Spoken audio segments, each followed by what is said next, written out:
আওয়ামী লীগ সভাপতি শেখ হাসিনা দ্বিতীয়বারের মতো ক্ষমতায় আসীন হয়েই ঘটান পিলখানা হত্যা সহ একাধিক ঘটনা। ক্ষমতার লোভে সময়ের সাথে হয়ে ওঠেন স্বৈরাচারী।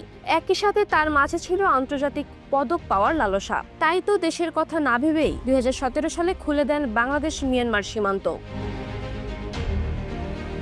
শুধু তাই নয়, পার্বত্য শান্তি চুক্তির নেপথ্যে ছিল হাসিনার এই নোবেল মোহ। ডক্টর মোহাম্মদ ইউনূস নোবেল পাওয়ায় আরো বেপরোয়া হয়ে ওঠেন পতিত এই স্বৈরাচার। আর এই মোহেই প্রচলিত আইন কানুন রীতিনীতি উপেক্ষা করে মিয়ানমার লাগোয়া বাংলাদেশের সীমান্তের দরজা খুলে দিয়েছিলেন তিনি। দেশের মাটিতে আশ্রয় দিয়েছেন রাখাইন রাজ্য থেকে জোরপূর্বক বাস্তুচ্যুত লাখ লাখ রোহিঙ্গা জনগোষ্ঠীকে।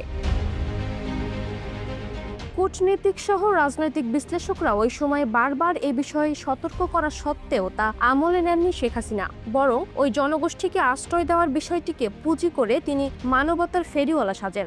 মাদার অব হিউম্যানিটি নামে একটি ভুয়া উপাধিও নিজের নামের আগে বসান। দেশ জুড়ে তোলপাড় ওয়ালটন ফ্রিজ কিনে আপনিও হয়ে যেতে পারেন মিলেনিয়ার।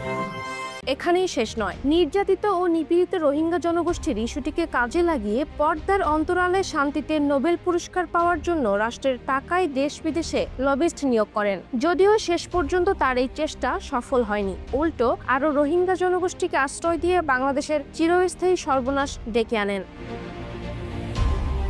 এ প্রসঙ্গে রাজনৈতিক বিশ্লেষক ও সিনিয়র সাংবাদিক মাসুদ কামাল গণমাধ্যমকে জানান, রোহিঙ্গারা একবার বাংলাদেশে ঢুকতে পারলে আর যে তারা ফেরত যাবে না বা ফেরত পাঠানো সম্ভব হবে না, এটা সরকার সহ সব মহলেরই জানা ছিল। তবে শেখ হাসিনা ভেবেছিলেন এ উদ্যোগ নেওয়ার ফলে তিনি খুব সহজেই শান্তিতে নোবেল পেয়ে যাবেন। কিন্তু মাঝখানে চরম ক্ষতি হয় দেশের।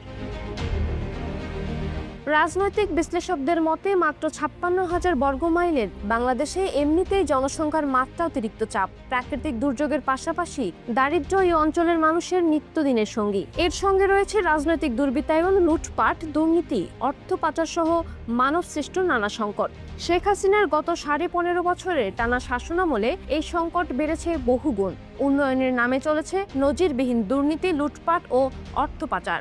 তবে এর বাইরেও দেশকে দীর্ঘমেয়াদে বহুমুখী ঝুঁকিতে ফেলেছে কক্সবাজারের উখিয়া টেকনাফের বিস্তীর্ণ এলাকা জুড়ে রোহিঙ্গাদের পুনর্বাসন। এর সঙ্গে যোগ হয়েছে ইয়াবাসহ মাদকের ভয়াবহ বিস্তার।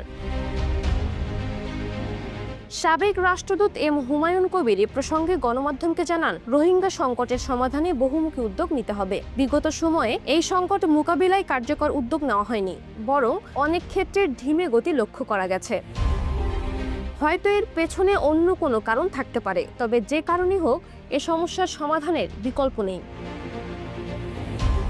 বিশ্লেষকদের কেউ কেউ মনে করেন ইতোমধ্যে রোহিঙ্গা জনগোষ্ঠীকে ঘিরে আন্তর্জাতিক ষড়যন্ত্র ঘুরপাক খাচ্ছে। ভূ রাজনৈতিক স্বার্থে এই অঞ্চলে ইন্দো প্যাসিফিক নিরাপত্তা বলয় তৈরি করতে প্রভাবশালী কয়েকটি রাষ্ট্র যে বৃহৎ পরিকল্পনা নিয়ে এগোচ্ছে, সেখানে রোহিঙ্গাদেরও ঢাল হিসেবে ব্যবহার করা হতে পারে।